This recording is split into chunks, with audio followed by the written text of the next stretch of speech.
Deuxième vidéo concernant Monroe, notre pente, qui commence l'équitation western. Voilà, la première chose, c'est qu'on a deux grandes rênes qui sont détachées, dont on ne sait pas trop quoi faire et comment s'en servir. Alors, on va prendre pour habitude de la deuxième reine, celle qui est à droite, de l'attacher sur la corde, pour pas nous gêner. Pas trop courte, voilà, qu'elle soit relâchée.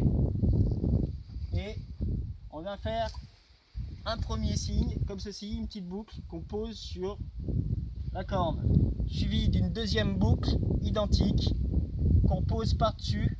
On prend les deux extrémités, on serre.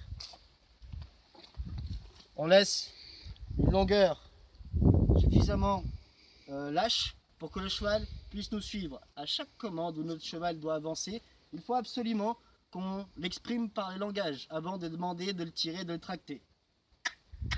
On attend que le cheval prenne son pas. Et là, on peut commencer à partir. C'est habituer déjà son cheval à obéir aux ordres. Une fois arrivé sur l'emplacement de là où on monte, donc je vais faire un petit tour pour la caméra parce que malheureusement le soleil n'est pas forcément sympathique avec nous aujourd'hui. Un petit peu capricieux. Voilà, on se remet dans le bon sens.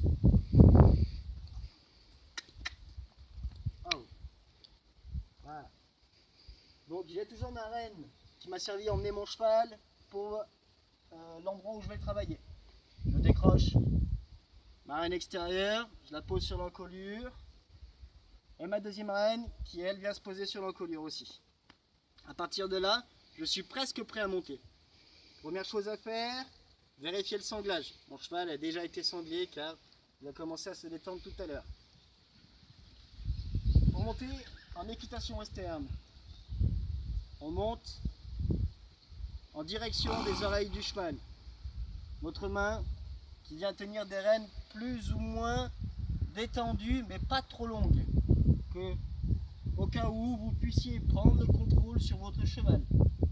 La crinière avec les rênes, comme dans beaucoup d'équitation, et j'engage ma jambe.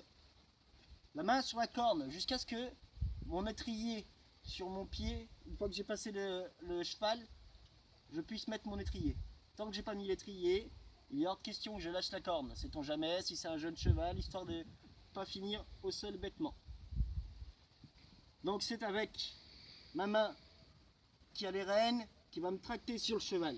Je pousse avec ma jambe et ma main me tracte. Ma deuxième main, elle n'a aucune force. On ne fait pas tourner la selle. On tient la corne jusqu'à ce que l'étrier soit mis. Une fois ça fait, la chose la plus importante à faire en premier sur un cheval western, c'est de ne rien faire.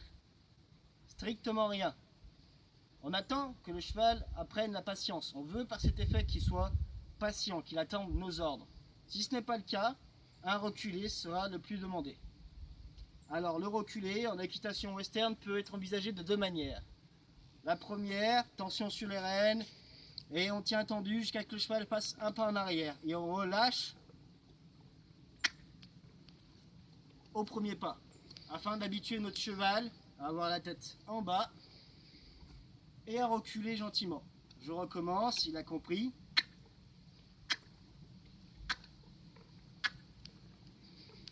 Voilà. Ça, c'est si votre cheval s'empresse pour finir son travail. Le but étant de lui dire que la séance peut durer 2 heures, comme plus, qu'il ne se jette pas dans le travail, qu'il ne se presse pas. Prochaine vidéo, les flexions. Juste après de rien faire, il faut que votre cheval se prépare à la nécrène. Prochaine vidéo.